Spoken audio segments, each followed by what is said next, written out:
Sir, ako yun, si Sir Pepe. Aking tala sa gabing madilim, ikaw ang bawat sana sa lahat ng hiling. Sa hirap man o sa saya ay Sir, ako yun, si Sir Pepe. Ay, grabe talaga nangyari ngayon sa abot kamay na pangarap na kung saan nga ito nga si Moira is pinakita niya. Yes, guys, kababalik nga lang niya dito uli sa eksena, no? Alam ko na miss niya siya, pero yun nga guys, sa pagbabalik niya is pagbalik din ng mga polis dito kina Giselle. Yes guys, kasi nga meron ng development o update dito nga sa kaso ni Don Pepe. Yes guys, kasama nga dito is yung meron nga daw witness o nakakita dito nga sa isang sasakyan na ginamit ng mga suspect habang may nangyaring barilan doon sa crime scene. And yes guys, meron nga rin mga pictures at CCTV na kaya nga yari dito si Moira, no? Kasi sabi nga ni Giselle, ako sigurado yung sasakyan yan ay kay Moira, pero it turns out na hindi ito sa kanya kundi kay Nerissa. Yes guys, yung si Nerissa is yung best friend neto ni Moira na may nakakaalam o kakuntsaba niya actually sa lahat-lahat ng sikreto. And yun nga guys, no, dito nga ipinakita na yung police is nag-update dito kay Giselle at talagang nagulat itong si Giselle at di siya makapaniwala kasi all this time si Nerissa lang pala yung mastermind ng nangyaring kidnapan dito.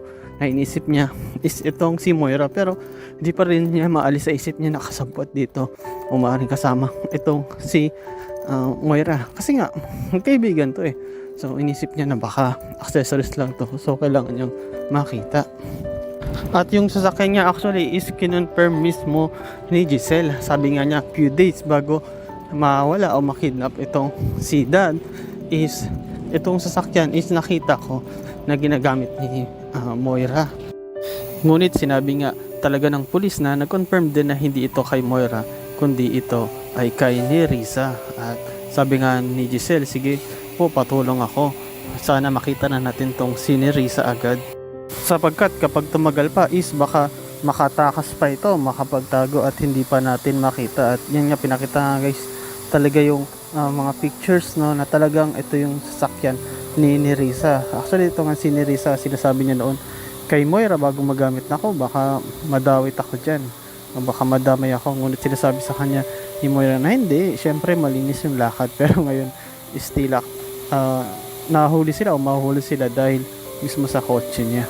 Kumbaga makita natin na talagang kung meron ka mang itinatago is darating din yung panahon na malalaman ito o masasagot sa itinakdang panahon o sa tamang panahon o minsan sa panahon na hindi mo ini-expect, no? Kaya nga mahirap talaga kapag meron kang itinatagong mga sikreto kasi pag nalaman ito is talagang mayayari ka. At dito nga guys ipinakita na ito nga si Justin is ikot na naman dito sa Apex, no? At sa pag-ikot nga niya is yun nga nakita naman siya neto ni Moira. Na dito nga guys, no, actually inabangan din to ni Moira talaga makausap itong si Justin kasi yung nakaraan nakausap na ni Moira yung tatay niya at sinasabi nga niya na kilala kita at alam ko na ikaw mismo Eric is halos kaparehas ko lang. Yes guys, ayun yung pinapoint doon ni Moira, no, na pares na sila ng binabalak ng pinaplano.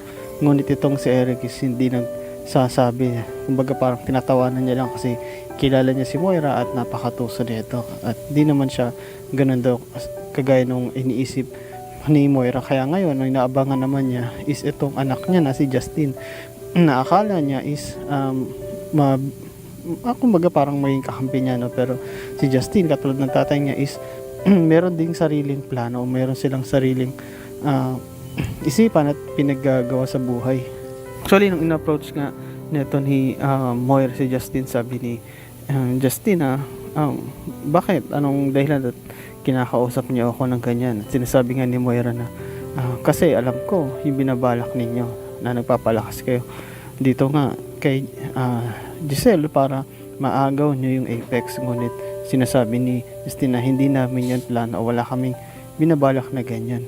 Sinasabi ni Moira na wag nga ikaw magmaang-maangan o parang inosente, sapagkat alam ko ang plano ninyo ay katulad din sa akin. Ngunit sinasabi nga mismo ni Justin na hindi ko alam kung ano yung pinagsasabi mo, katulad ng ginawa ng tatay niyang si Eric kay Moira.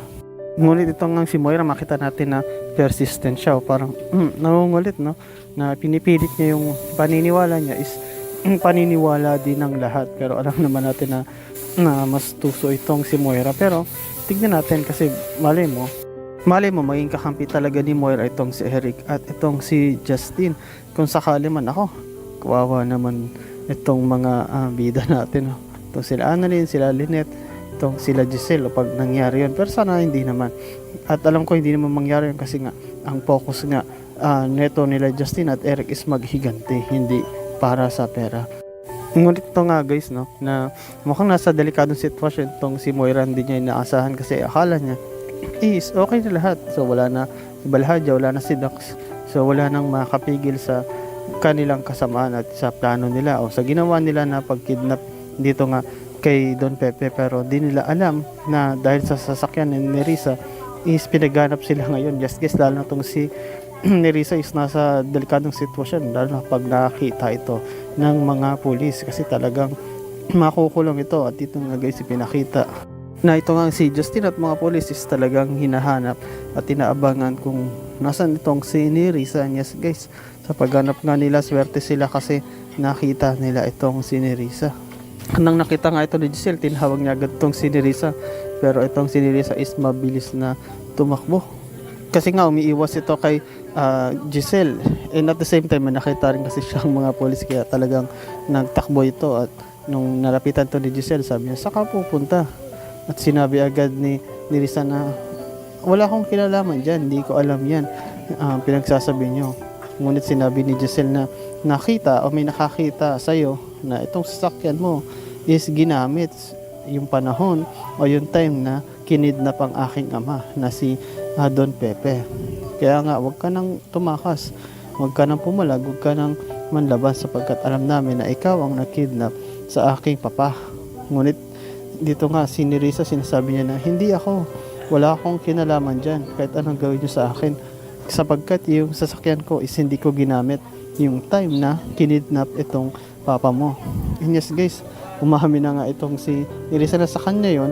Ngunit nagultong si Giselle na tinasabi nito na anong hindi ikaw? Bakit? Sa sasakyan mo yan, so papaanong hindi mo yung gagamitin? Ngunit in-explain nga mismo ni Nerissa na wala nga akong kasalanan sapagkat di nga ako gumamit yan. At tinatanong siya ni Giselle na sino gumamit yan? At napilitan na rin umamin si Nerissa at sinabi niya na si Moira ang gumamit niyan. At wala akong kinalaman dyan, kinuha niya lang yung sasakyan ko na di ko alam na gagamitin niya pala sa masama. Ito nga guys, no, na-confirm na ng mga pulis at mismo ni Giselle na si Moira talaga ang may kagawa, na siya ang mastermind, no? Na nawala na si Balhadja at si Dax, pero nandito naman si Nerissa para sabihin sa kanya ang totoo. At kailangan niya sabihin ni Nerissa yon, kasi kung hindi, makukulong siya at wala siyang choice. Kaya nga ngayon is galit na galit tong si Giselle at talagang gusto niya na makita si Moira at ipakulong, sapagkat nandito na yung witness nila at yung patotoo. And yes guys, abangan natin yan, no? Lalo na dito kay Moira, kung mahuli na ba siya ng polis o baka makatakas pa ito si Don Pepe. Kaya kailangan magigising. At ito namang si Justin at si Eric, matutuloy kayong plano nilang pagbabagsak dito sa Apex. At si Giselle, anong gagawin niya kapag nakita niya itong si Moira? And yes guys, salamat sa panood niyo sa aking channel, sa inyong pag-like, comment, pag-share, at ingat kayo palagi. Yun lang guys, bye bye.